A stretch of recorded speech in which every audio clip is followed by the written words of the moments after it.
Ce qu'une injection sous-cutanée et comment l'appliquer? L'injection sous-cutanée est une forme d'administration simple et peu coûteuse, très utile pour des médicaments à absorption lente comme l'insuline. Nous allons vous expliquer comment elle fonctionne. L'injection sous-cutanée s'utilise très souvent en médecine. En effet, le patient peut lui-même se l'administrer et elle sert pour des médicaments communs, comme l'insuline des personnes diabétiques. L'injection sous-cutanée est celle qui s'injecte dans le tissu adipeux sous-cutané, c'est-à-dire dans la couche de graisse qui se trouve entre la peau et le muscle. Ce tissu contient peu de vaisseaux sanguins et il sert donc pour de petits volumes de médicaments. Il est recommandé que ces derniers soient des médicaments à absorption lente et continue. Même si l'injection sous-cutanée est simple à utiliser, il est important de prendre en compte certains aspects de cette forme d'administration. Qu'est-ce que l'injection sous-cutanée? Il est fréquent de confondre l'injection sous-cutanée avec l'injection intradermique. Cette dernière se fait avec une aiguille qui ne pénètre que dans le derme, la couche intermédiaire de la peau. Tout comme l'injection sous-cutanée, elle sert pour des produits à absorption lente et locale. La différence entre les deux est la profondeur et l'angle de réalisation. Avec l'intradermique, on enfonce l'aiguille à un angle d'environ 10 degrés, presque parallèle à la peau. L'injection sous-cutanée, de son côté, est celle où l'aiguille pénètre le tissu sous-cutané. Ce tissu se trouve entre la peau et la couche musculaire. Il reçoit aussi le nom de tissu adipeux. On l'emploie pour administrer des médicaments en petits volumes. Ce sont généralement des quantités inférieures à 1 ml, même si elles peuvent atteindre les 2 ml. Étant donné qu'il s'agit d'un tissu qui est peu vascularisé, le médicament que l'on administre s'absorbe de façon progressive. C'est l'une des principales différences avec l'injection intraveineuse, qui a un effet plus rapide. Par ailleurs, la sous-cutanée est plus simple à réaliser et moins coûteuse. L'une de ses principales utilités est celle des médicaments que l'on ne peut pas prescrire par voie orale. Recommandations avant de faire une injection sous-cutanée. Avant d'appliquer une injection sous-cutanée, il faut prendre en compte certains aspects. On ne doit pas injecter de médicaments irritants, ils peuvent en effet entraîner l'apparition d'abcès ou même la nécrose du tissu. Contrairement à d'autres injections, on ne doit pas aspirer après avoir inséré l'aiguille. C'est un geste que l'on fait généralement avec les intraveineuses pour vérifier si l'aiguille est bien placée. Or, ici, il pourrait conduire à la formation d'un hématome. Il n'est pas non plus recommandé de masser la zone dans laquelle on a injecté le médicament. Ceci peut favoriser une absorption plus rapide de ce dernier, qui n'est pas l'effet que l'on recherche. L'idéal est de varier les zones d'injection au cas où elles seraient nécessaires de façon continue, comme c'est le cas avec l'insuline des personnes diabétiques. En faisant cela, on prévient la formation de cicatrices. Les zones doivent être espacées d'au moins 1 ou plusieurs centimètres. Dans le cas de l'insuline, il est recommandé de faire des cercles sur l'abdomen pour varier la zone de ponction. Matériel pour l'injection sous-cutanée. Pour réaliser une injection sous-cutanée, différents outils sont nécessaires. Le premier est la seringue.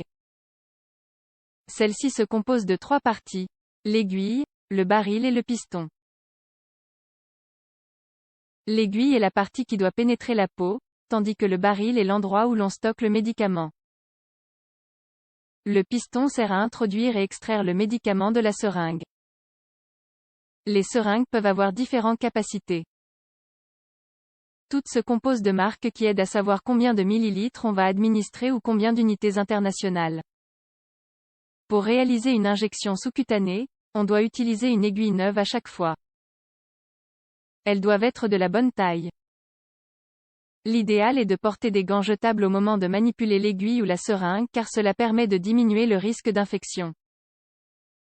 Pour mettre en place tous ces accessoires, il est recommandé d'avoir des papiers stérilisés chez soi, qui serviront à les poser dessus.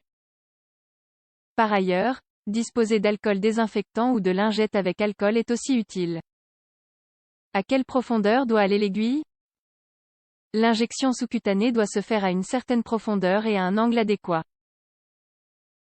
Elle peut s'appliquer à 90 degrés, perpendiculaire, ou 45 degrés. Le premier angle s'emploie quand on peut pincer un bout de peau plus ou moins grand. L'angle de 45 degrés est réservé aux zones ou aux personnes qui ont peu de tissu adipeux. Il n'est pas toujours nécessaire de nettoyer la peau avant l'injection. Cela ne devra se faire que dans les cas où la peau est visiblement sale. Il est aussi important de préparer la seringue avant le processus.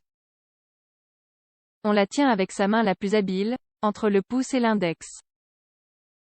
Avec l'autre main, il faut saisir le bout de peau dans lequel on va réaliser l'injection. Comme l'explique un article de Kaiser Permanente, l'aiguille doit s'insérer avec force. Quand elle est complètement à l'intérieur, on doit presser le piston de la seringue pour que le médicament entre dans la peau. Ensuite, on retire l'aiguille en suivant le même angle que celui utilisé lors de l'introduction. Une fois ce geste effectué, on peut lâcher le pli de peau. Il est possible que la zone d'injection saigne légèrement. Dans ce cas, il suffit d'appliquer un peu de pression avec un coton ou de la gaze. Où peut-on appliquer une injection sous-cutanée? Les injections sous-cutanées peuvent s'appliquer à différents endroits du corps. L'une des zones les plus utilisées est l'abdomen. On doit faire pénétrer l'aiguille à 2 pouces du nombril, en évitant de trop s'en rapprocher. On ne doit pas non plus effectuer de pression sur l'os de la hanche ni sur les côtes. Une autre zone que l'on peut utiliser pour l'injection sous-cutanée est la jambe. Plus concrètement, la zone externe de la cuisse, entre le genou et la hanche. La partie inférieure du dos, juste au-dessus des fessiers, est l'une des autres zones que l'on utilise. Dans ce cas, l'injection doit se faire sous la taille et sur une ligne imaginaire, légèrement au-dessus des fessiers. Enfin, on peut la faire dans le bras. Apprendre à la placer correctement pour réduire les risques.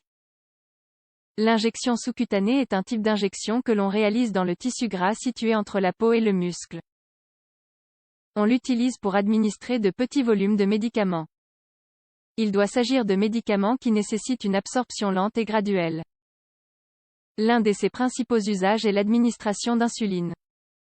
Pour le faire de manière adéquate, il est recommandé de changer de zone d'injection et de préparer correctement les outils. De la même façon, il est fondamental de respecter les meilleures conditions de stérilisation et d'asepsie.